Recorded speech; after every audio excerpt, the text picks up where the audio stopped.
Assalamualaikum warahmatullahi wabarakatuh. Pernahkah sahabat berpikir untuk membuat pupuk organik sendiri dengan cara yang lebih cepat dan efisien? Jika ya, maka sahabat mungkin tertarik untuk mencoba Bokashi. Bokashi adalah teknik pembuatan pupuk organik instan yang berasal dari Jepang. Berbeda dengan pupuk organik konvensional. Bokashi menggunakan starter mikroorganisme dalam kondisi kedap udara yang membuat proses fermentasi lebih cepat. Dalam waktu hanya 10 hari, Bokashi sudah siap digunakan. Berbeda jauh dengan pupuk organik biasa yang membutuhkan waktu berbulan-bulan. Namun, sebelum sahabat mulai mencoba, ada baiknya untuk mengetahui kelebihan dan kekurangan dari Bokashi. Salah satu kelebihannya adalah kemampuannya untuk menggunakan semua jenis sisa makanan, termasuk daging dan produk protein lainnya. Selain itu, Bokashi juga ramah lingkungan karena tidak menghasilkan gas rumah kaca. Namun, perlu diingat bahwa produk yang dihasilkan oleh Bokashi merupakan hasil fermentasi, bukan kompos, sehingga perlu diuraikan lebih lanjut sebelum bisa diaplikasikan pada tanaman. Untuk membuat Bokashi, sahabat membutuhkan beberapa bahan seperti sisa makanan, bahan pengisi, serta dedak atau arang sekam, dan tentu saja starter mikroorganisme. Dengan menggunakan Bokashi, sahabat dapat membuat pupuk organik sendiri dengan mudah dan efisien. Jadi, mengapa tidak mencoba Bokashi sebagai alternatif pupuk organik sahabat? Mari kita jelajahi lebih dalam tentang cara membuat dan manfaat dari Bokashi.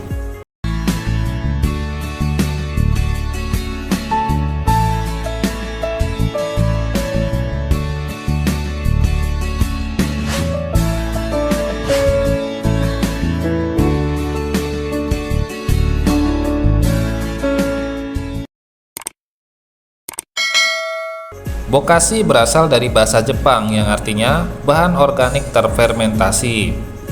Bokashi adalah teknik pembuatan pupuk organik dengan bantuan starter mikroorganisme dalam kondisi kedap udara atau anaerob.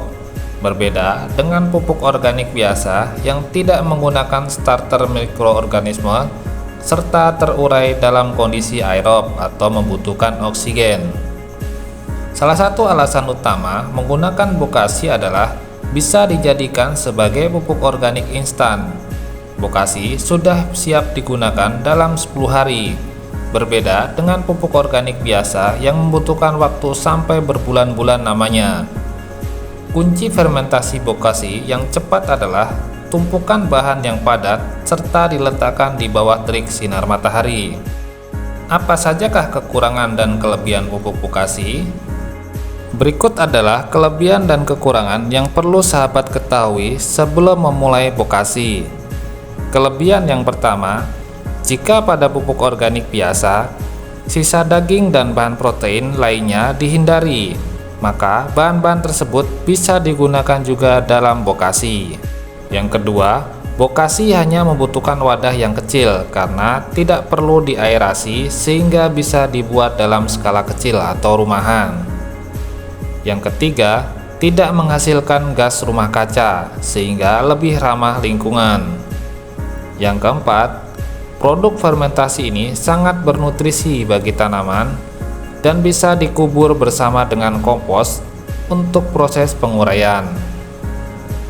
Yang kelima, cairan yang dihasilkan Bokashi dapat dijadikan pupuk dan bisa langsung diaplikasikan pada tanaman. Untuk kekurangannya, yang pertama adalah produk yang dihasilkan merupakan hasil fermentasi, bukan produk kompos, sehingga tidak bisa diaplikasikan secara langsung pada tanah.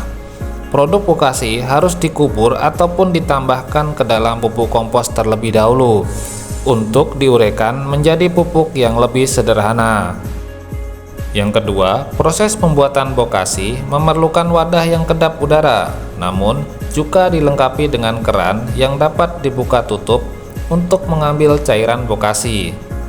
Cairan tersebut harus dikuras agar tidak menimbulkan bau tidak sedap.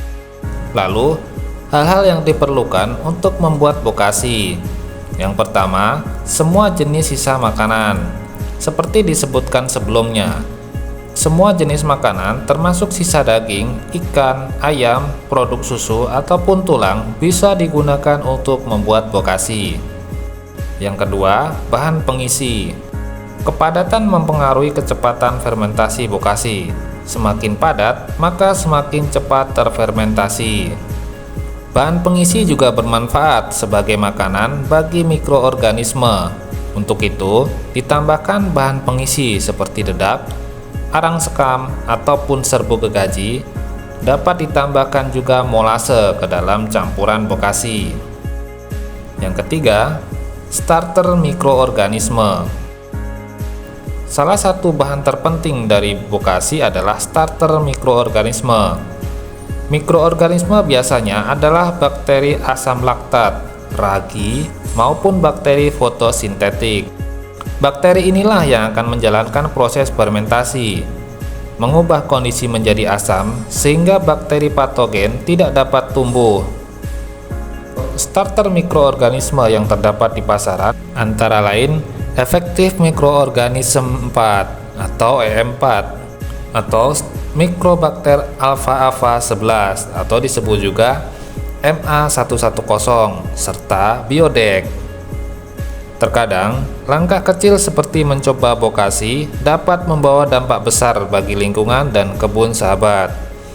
Dengan bokasi, sahabat tidak hanya mengurangi limbah organik, tetapi juga menciptakan pupuk berkualitas tinggi untuk tanaman sahabat. Meskipun bokasi memiliki beberapa kelemahan, seperti memerlukan proses lebih lanjut sebelum dapat digunakan, manfaatnya jauh lebih besar. Jadi, mari kita bersama-sama mencoba untuk berkontribusi pada kelestarian lingkungan dan keberlanjutan dengan mulai mempraktekkan bokasi. Dengan demikian, kita dapat menikmati kebun yang lebih subur dan sehat, serta membantu mengurangi dampak negatif pada lingkungan kita.